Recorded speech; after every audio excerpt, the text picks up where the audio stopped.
பால் இப்பொழுது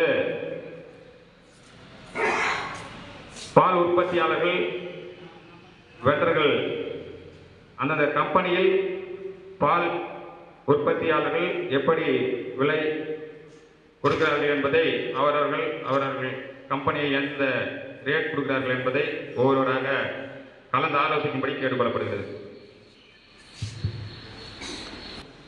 இங்கே வந்திருக்க அனைவருக்கும் இந்த நேரத்திலே தமிழக விவசாய பாதுகாப்பு சங்கத்தின் சார்பாக பணிவான வணக்கத்தை தெரிவித்துக் கொள்கிறேன்.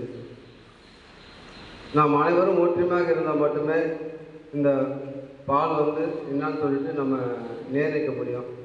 ஏனென்றால் இதில் நம்மளை வச்சு சூப்பர்வைசருக்கு பழிக்கிறாங்க, பால் வாங்குற கம்பெனிக்கு பழிக்கிறாங்க தவிர நம்ம அப்படியே தான் இருக்கிறோம். இந்த கமிஷன் 1 பைசா, 1 ரூபா, 1 ரூபா 10 பைசா நம்ம இப்படியே தான் வாங்கிக்கிறோம்.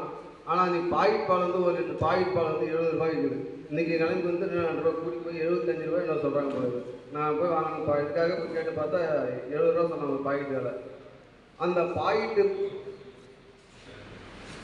பாக்கெட்டு பால்லேருந்து நெய் வெண்ணெய் பூரா எடுத்துட்டு வெறும் சக்கை ஒரு பாலை கூட தான் 70 ரூபா வாங்குறாங்க. நம்மகிட்ட இந்த எல்லா சத்தும் அடங்கி இருக்குது. அந்த பாலை 30 ரூபா இருக்கிறான், 28 ரூபா போகிறோம் நீங்கள் ரேட்டு மாட்டுக்காரங்க என்ன நினைக்கிறாங்க, நம்ம தப்பாக நினைக்கிறாங்க. நம்ம திருடனாக பார்க்குறாங்க. ஒரு விவசாயி மாடு வச்சு பால் ஊற்றுறவங்க நம்மளை திருடனாக பார்க்குறாங்க. என்னென்னு சொன்னாக்கா நம்ம அதில் கமிஷன் எடுத்து 1 லிட்டர் மேலே நம்ம 10 ரூபா கமிஷன் எடுத்துன்னு நினச்சிக்கிறாங்க. மாடு பால் ஊற்றுறவங்க நம்ம எல்லாமே தெரியல எவ்வளோ கஷ்டப்பட்டு ஒரு ஆளுக்கு 5000, 10,000, 1 லட்சம் கொடுத்து நம்ம பால் வாங்கலாம். ஆனால் ஏதோ ஒரு லாபம் இருக்குது, அதை வச்சு அவன் பால் வாங்கலாம் அப்படின்னு நினச்சி நம்ம திருட மாதிரி பார்க்குறாங்க. மாடு பால் நம்மகிட்ட ஊற்றுறவங்க மாட்டுக்காரங்க நினைக்கிறாங்க. அந்த மாதிரி அது விளக்கத்துக்காக தான் நம்ம எல்லாம் ஒன்றா சேர்ந்து இப்போ என்ன செய்யணும்னாக்கா ஒரு ஊரில் ஒரு 3 கம்பெனி இருக்குது. ஒரு இடத்த ஒரு ரேட் அதிகமாக தரான், இன்னொரு இடத்த கம்மியாக தரான். கவர்மெண்ட் கொஞ்சம் அதிகமாக தருது. அப்போ கம்மியாக தரம் என்ன பண்ணுறான் நம்ம கேட்குறோம், இவங்க கம்மியாக தரான் அதிகமாக தரான் அப்படின்னு சொல்லிட்டு கேட்கும்போது நம்ம ஒன்றா சேர்ந்து அவனுக்கு மட்டும் எப்படி கம்மியாக தரான் அவனுக்கு அதிகமாக தரான் நேராக கம்பெனியோட நோஞ்சிடுவோம். அதே ரேட்டு எங்களுக்கு கொடு அப்படின்னு கேட்போம். அப்படி இல்லையே அரசாங்கத்துக்கிட்ட மொத்தம் ஒரே ரேட்டு வாங்குறியா எங்கள் பால் சேர்த்து எடுத்துன்னு சொல்லுவோம். ஏன்னா இந்த கார்பரேட் கம்பெனிக்காரன் பூராமே இறைச்சி வாங்கி விவசாயிகள் இறைச்சி வாங்கி வச்சுக்கின்னு நினைச்ச பூரா ஒரு கம்பெனி தந்துக்கிறான். லிஸ்ட்டு போட்ட வரைக்கும் நம்மளுக்கு உன்னை கொடுத்துருந்தேன். இப்போ ஒரு 50 கம்பெனிக்கு வச்சுட்டு திருமலா, சீனிவாசன், டொட்லா, கெவின் கேரு, கோவின்ஸு, ஏபிடி, கிரீன்ஸு, ஜெர்சி, ஜெய்பிரியர், ருசி இப்படிலாம் வச்சுக்கிட்டு நம்மளை ஏமாத்துறாங்க. இவ்வளோ பேர் வச்சுக்கின்னு அங்கங்கே ஒரு ரேட்டு கொடுத்துக்கிறான். இது ஒரே இடத்துல நம்ம என்ன பண்ணுறோம், பால் ஏதோ லாபம் நினச்சின்னு நம்ம என்ன பண்ணுறோம், ஓடி போய் இறங்கிட்ட பிறகு அதுக்கப்புறம் நம்ம சுத்தமாக நகை வச்சு இல்லை ஏதோ ஒரு கடனை வாங்கி நம்ம பைசல் பண்ணிட்டு இருக்கிறோம். இந்த மாதிரி நிலைமை ஆகிப்போகுது. 1 ரூபாய் ஏற மாட்டுக்காரங்க என்ன பண்ணுறாங்க தெரியுமா, இன்னொன்று அதை கையில் வச்சு ஊற்றி போகலான்னு நினைக்கிறாங்க. ஏன்னாக்கா நம்மகிட்ட ஒரு 10,000 அட்வான்ஸ் வாங்கிக்கிறாங்கன்னா எப்படியா சின்ன கொஞ்சம் பால் ஊற்றி கழிச்சிடுவோம் அப்படின்னு நினைக்கிறாங்க. நம்ம யாரும் ஃபஸ்ட்டு அட்வான்ஸ் கொடுத்து நிப்பாட்டிக்கணும். கொடுக்கலாம், அர்ஜென்ட்டு கொடுக்கலாம் நான் சொல்ல. ஒரு திடீர்னு குழந்தை கூட தெரியல, மாட்டுக்காரர்கிட்ட பணம் வாங்கிக்கிறது பால்காரர்கிட்ட பணம் காசு வாங்கிக்கலாம் அப்படின்னு நினச்சிட்டு ஓடிடுவாங்க. அந்த அர்ஜென்ட்டு கொடுக்கலாம். குழந்தைக்கு உடம்பு தெரியல, மாட்டுக்கு செலவு வச்சு போடணும், மாட்டுக்கு உடம்பு தெரியல, ஏதோ ஒரு நினைச்சு தரலாம். அவன் வீடு கட்டுவான் இல்லை கல்யாணம் பண்ணுவாங்க. இதுக்கெல்லாம் நம்ம பால்காரர்கிட்ட ஒரு 10,000 வாங்கிக்கலாம்னு சொல்லிட்டு சொன்னால் நம்ம என்ன பண்ண முடியும்? இதுமாரி தான் நடந்துட்டு இருக்குது. நிறைய ஊரில் இப்படி தான் நடந்துட்டு இருக்குது. அவங்க வீடு காட்டுறதுக்கும் மாடு வாங்குறதுக்கும் கல்யாணம் பண்ணுறதுக்கு நம்ம என்ன பண்ண முடியும்? நம்ம ஏதோ ஒரு வழி காட்டுறதுக்கு அவன் பால் 10 ரூபா கம்மியாக தரான், நம்ம 10 ரூபா ஏற்றி கொடுப்போம், எல்லாருக்கும் சராசரி கொடுக்கணும்னு சொல்லிட்டு நம்ம உட்காந்தோம்னா நம்மளை பார்த்து என்ன பண்ணுறாங்க, அவங்க பைத்தியாரம் ஆக்கிடுறாங்க. இதனால் நம்ம எல்லாம் ஒன்றா சேர்ந்து என்ன பண்ண போகிறோன்றது இதான் முதல் நம்ம அறிமுக கூட்டம் செய்திருக்கிறோம். உங்ககிட்ட என்னென்ன மனசில் இருக்குது, எந்த மாதிரி செய்யலாம். இப்போ இந்த விலைக்கு இருக்கிறதுக்கு ரேட்டு குறைச்சினே போகிறானுங்க. அது எக்காரத்தை உங்களுக்கு குறைக்கிறாங்கன்னு தெரியல. அது மட்டும் இல்லாத வெளிநாட்டுலேருந்து, அதாவது ஆந்திராவிலேருந்து பால் இறங்கிச்சு, கேரளாவிலேருந்து பால் இறங்கிச்சு, உங்கள் பால் வேணான்றாங்க. என்கிட்ட நீங்கள் 40 லிட்டர் மட்டும் தான் கேட்குறாங்க, மித்த பால்லாம் வேணாம்னு சொல்கிறாங்க. நான் ஒன்று பண்ணேன் போன மாதம். அதுவே சொல்லும்போது திருமலா பால் கம்பெனி பால் ஏற்றிருந்தேன். நான் 2 சென்டர் வச்சுக்கிறேங்க. திருமலா கேட்டிருந்தேன், மிஸ்டே தாந்து வச்சு தரமான பாலாக கொடுக்குறோம். எல்லாருக்கும் ஒரே ரேட்டாக கொடுத்துருந்தேன். எல்லாருக்கும் 35 ரூபா கொடுத்துருந்தேன். பாக்கத்தில் வாங்கியிருந்தேன் பால். எல்லாருக்கும் ஆவரேஜாக 35 ரூபா கொடுத்துருந்தேன் பால். 2 வருஷமாக கொடுத்துருந்தேன். இடையில் கொஞ்சம் சொல்லிட்டு 28 ரூபா பில்லு போட்டு கொடுத்துட்டாங்க. மிஸ்டே தாந்து வச்ச பிறகு அது செட் பண்ணி கொடுக்கவே கிடையாது. ஏன்னு கேட்டால் அந்த சூப்பர்வைசரு நான் அனுப்புகிற பால் 4 லிட்டர் 5 லிட்டர் ஒரு நாளைக்கு எடுத்து அவன் ஒரு சம்பாதிச்சு போயிட்டான். நேரடியாக போய் பார்க்கும்போது நம்ம இது மாதிரி எவ்வளோ பேர் ஏமாந்துருக்க தெரியுங்களா? எல்லாருமே பாதிப்பட்டிருக்குன்னு வெளியே சொல்ல மாட்டேங்க. ஏன்னு கேட்டால் அதில் வண்டிக்காரனும் குறை சொல்ல முடியாது.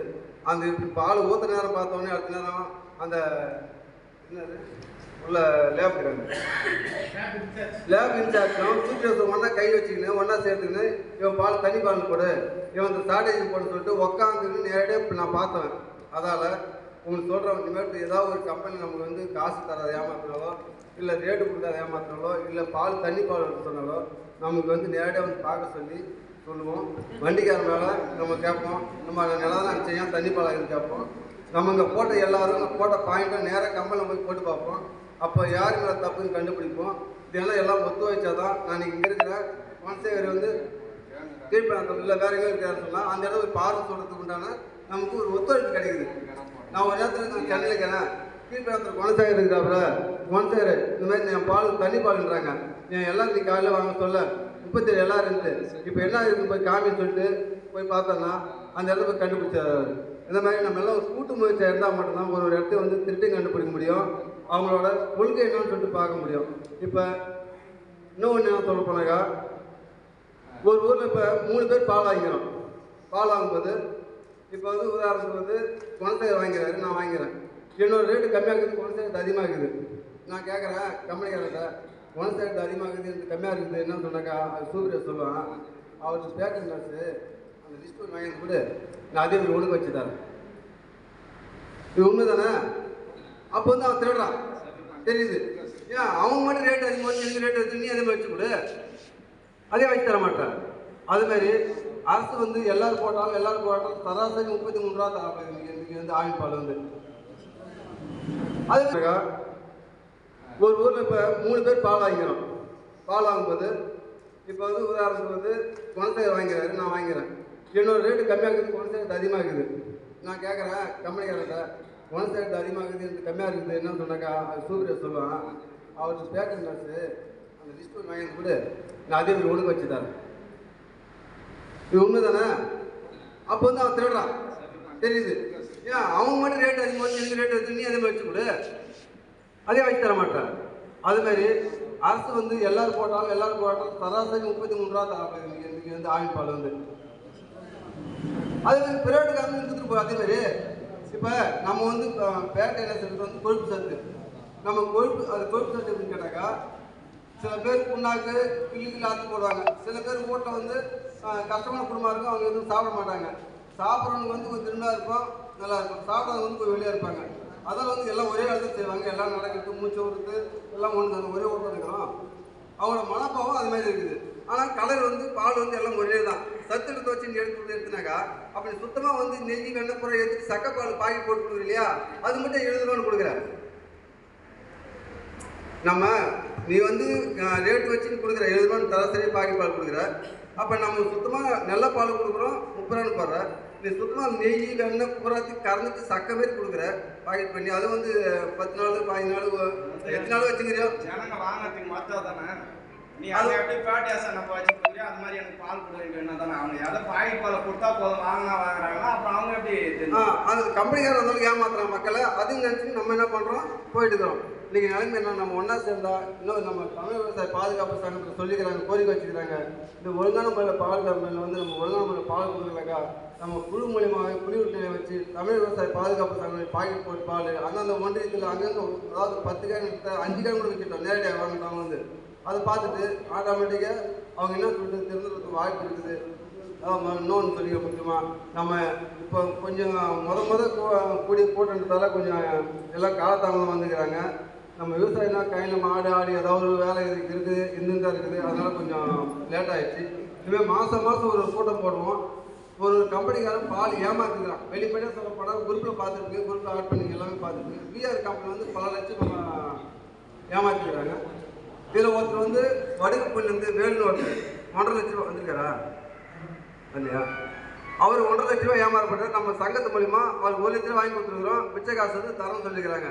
அதுமாதிரி உங்களுக்கு யாரும் ஏமாற்றப்பட்ட ஒரு பால் கம்பெனியாக இருந்தால் அதையும் சொல்லுங்கள், சங்கத்து மூலியமாக ஒன்றா உள்ளே உட்காந்து கேட்போம். அப்படி அவங்க கொடுக்க முடியலனாக்கா அந்த கம்பெனியை இழுத்து மூடாலும் நம்ம ஒன்றா போராடக்கூடிய தகுதி நமக்கு இருக்குது. இதுக்கு நமக்கு மேலே தமிழ் விவசாய பாதுகாப்பு சங்கத்தில் ஈஸ்வர முருகசாமி வழக்கறிஞர் அவர் வழிகாட்டுதல்படி தான் நாங்கள் நடந்துட்டு இருக்கிறோம். நாம் அனைவரும் ஒற்றுமையாக இருக்க வேண்டிய இந்த நேரத்தில் கேட்டு நான் விடைபெற்றுக் கொள்கிறேன். நன்றி, வணக்கம். முதன்முறையாக ஒரு கூட்டத்தை ஏற்பாடு பண்ணியிருக்கோம். இது வந்து பார்த்தீங்கன்னா பால் வென்றவங்க நிறைய பேர் வந்துருப்பீங்க. ஏன்னா நாங்கள் வந்து இப்போ சங்க நிர்வாகிகள் யாருக்கும் ஆலோசனை கொடுக்கல. நாங்கள் பால் வென்றதுக்கு மட்டும் தான் கொடுத்தோம். இப்போ இங்கே வந்திருக்கிறவங்க வென்ற எத்தனை பேர் இருக்கீங்க? கை தூக்கணும் பார்க்கலாம். சரி, நீங்கள் மட்டும் உங்களோட கருத்துக்கள் 1 நிமிஷம் இல்லை 2 நிமிஷத்தில் சொல்லுங்கள். எந்த கம்பெனியில் பால் வாங்குறீங்க, என்ன ப்ராப்ளம் இருக்குது அப்படின்னு சொல்லிட்டு ஒருத்தர் 2 பேர். ஏன்னா சொன்னால் தான் நம்ம அடுத்த கருத்தாக என்ன பண்ணலான்னு யோசிக்க முடியும். அப்படியே நின்று. ஹலோ, என் பேர் ஏழுமலை, திருநாத்தூர். நான் விஆர் கம்பெனியில் பால் வாங்கியிருந்தேன். இன்னும் பில்லே போடலவங்க. 2 லட்ச ரூபாய் இன்னும் பில்லே வரல. அப்புறம் பராமரிப்பு இப்போ அனுப்பியிருக்கோம். அவங்க பில்லு 33 ரூபா தான் வச்சுக்கிறாங்க. ஆனால் பால் ரொம்ப ஷார்ட்டேஜ் வைக்கிறாங்க. ஒன்றுமே தெரியல. ஏன்னா அந்த குறை வருதுன்னு எங்களுக்கு இன்னமும் தெரியல.